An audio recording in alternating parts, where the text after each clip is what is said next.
The haunting of Hollowbrook Road. The storm was relentless. It seemed as though the heavens themselves had cracked open, pouring a torrent of rain onto the earth below. Hollowbrook was a town forgotten by time, its streets as quiet as the dark shadows that lurked in its corners. A place where secrets festered, waiting to be uncovered. But even the bravest souls dared not venture out once night had fallen. It was as though the town was wrapped in a shroud of dread. I had grown up here, visiting my aunt's house every summer. But tonight, something was different. The wind screamed through the trees, and the old house seemed to groan under the weight of the storm. As I sat by the window, watching the rain flood the streets, I couldn't shake the feeling that something was watching me. Desperate for a distraction, I decided to take a walk. The rain beat against my coat as I trudged through the streets, the puddles reflecting the dim, flickering streetlights above. My boots splashed through the wet ground, each step dragging me deeper into the murky silence that seemed to hang over Hollowbrook. At the end of the road, I saw it, the old, decaying house, the one that everyone in town avoided, the one that had stood abandoned for years, ever since the fire had claimed the lives of its former occupants. No one spoke of it, and no one dared to go near it. The rumors were enough to keep people away. Stories of strange happenings, disappearances, and the unnerving feeling that someone, or something, was always watching. I had heard the tales as a child, but tonight, the storm seemed to have stirred something inside me. Something darker. As I approached the iron gate, it creaked open on its own.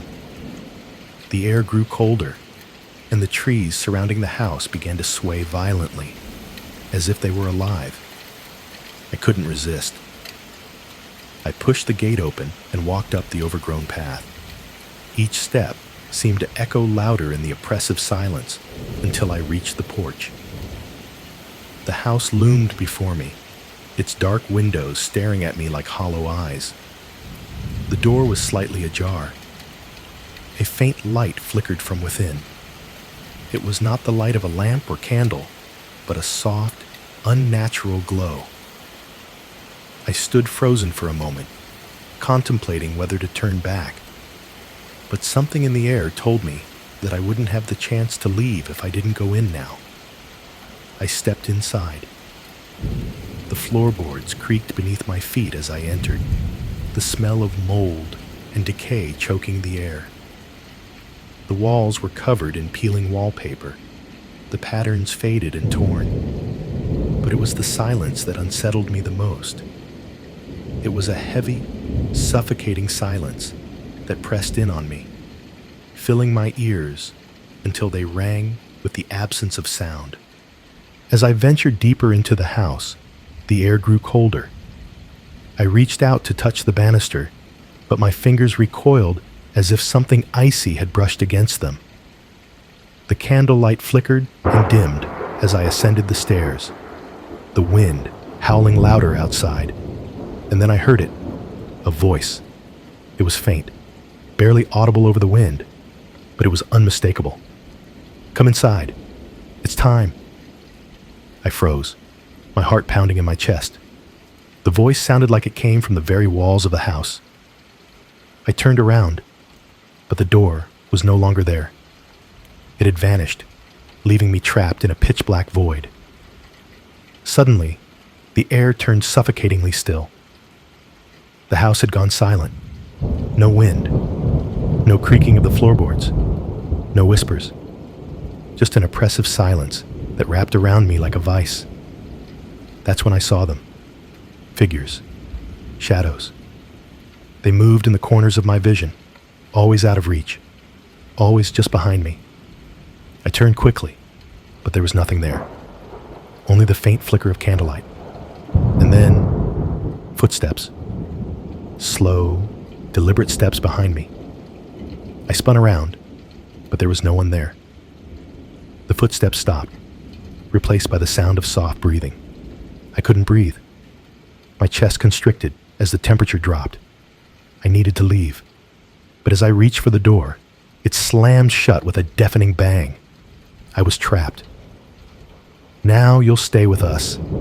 Forever," the voice whispered again, now louder, clearer. The walls began to close in on me.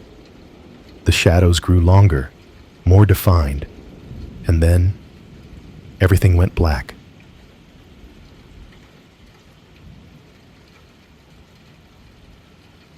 The vanishing stranger. The rain was relentless, as if the storm itself was trying to drown the world. The road was slick with water, the wind howling through the trees like the screams of 1,000 lost souls. I had been driving for hours, desperate to get home. But no matter how fast I went, it felt like the storm was chasing me, pulling me deeper into the night. And then I saw him. Standing on the side of the road, drenched to the bone, he waved his arms desperately. His clothes clung to his thin frame, his hair matted to his forehead. The man's eyes were wide with fear, his face pale as a ghost. He looked like someone who had been running for days, someone who had seen things he couldn't forget. I didn't want to stop. I knew I shouldn't stop. The storm was too fierce, the road too dangerous. But something in his eyes made me pull over. He needed help, or so I thought. The man stumbled into my car, his breath coming in ragged gasps. He didn't speak at first. He just stared out the window, as if expecting something to appear in the rearview mirror. "Take me away from here," he finally muttered, his voice shaking.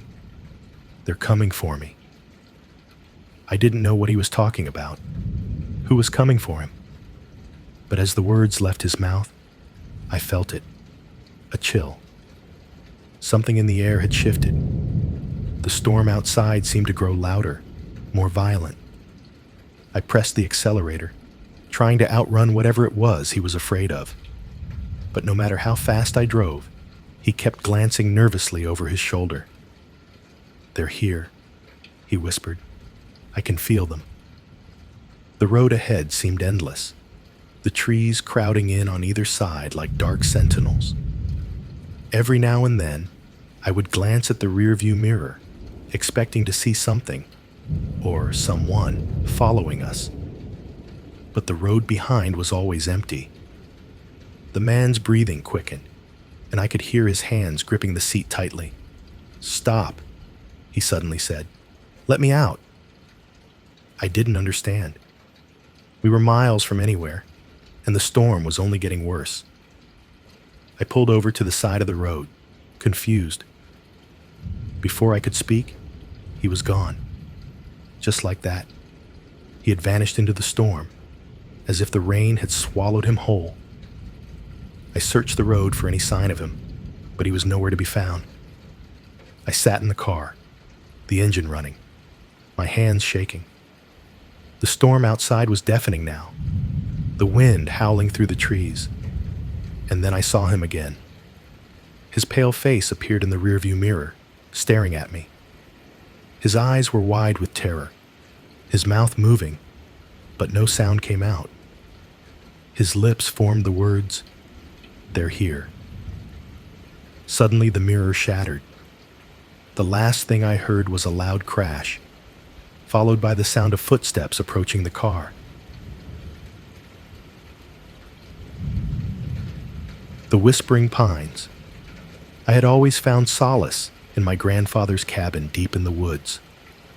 Away from the noise of the city, the cabin was my sanctuary, a place where time seemed to slow.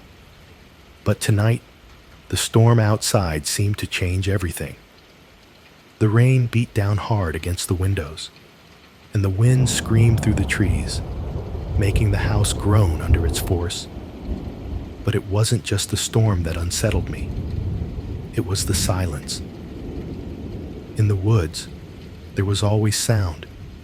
the rustling of leaves, the chirping of crickets, the occasional howl of a distant animal. But tonight, it was dead quiet. I sat in front of the fire, trying to ignore the uneasy feeling growing in my chest. The wind outside howled louder, and the shadows seemed to move on their own. And then, I heard it. A soft whisper, so faint that I thought I was imagining it. It was coming from the window. No, from outside the cabin. I tried to ignore it, but it grew louder, more distinct. I stood up, walking toward the window, my heart pounding in my chest. I peered outside, but all I could see was the rain, thick sheets of water falling in a steady curtain. But then, I saw movement. Figures, shadows, darting through the trees. The whispers intensified. "Come to us," they said. "We're waiting." I turned away, but as I did, I felt a cold hand brush my neck. I spun around, but there was no one there. Just the empty, flickering shadows cast by the fire. I grabbed a flashlight and ran outside, my heart racing. The rain poured down, drenching me in seconds, but the whispers followed me. They were everywhere now, filling the air, filling my head. I reached the woods, the flashlight beam cutting through the thick fog. The shadows in the trees shifted, and I heard footsteps behind me, slow, deliberate. But when I turned around, no one was there. The whispers grew louder, and suddenly I felt something cold and damp brushing against my skin. I reached out, my fingers brushing against the bark of a tree. But it wasn't bark. It was skin. I pulled my hand back in horror. The trees weren't trees anymore. They were figures, standing tall, their limbs gnarled and twisted, their eyes glowing in the darkness. The whispering was deafening now, and I couldn't move. I stumbled back, but the trees, no, the figures, closed in around me. The whispers were now screams, and I knew then that I had come too far. The last thing I heard was a voice, clear and cold. "Welcome to the forest."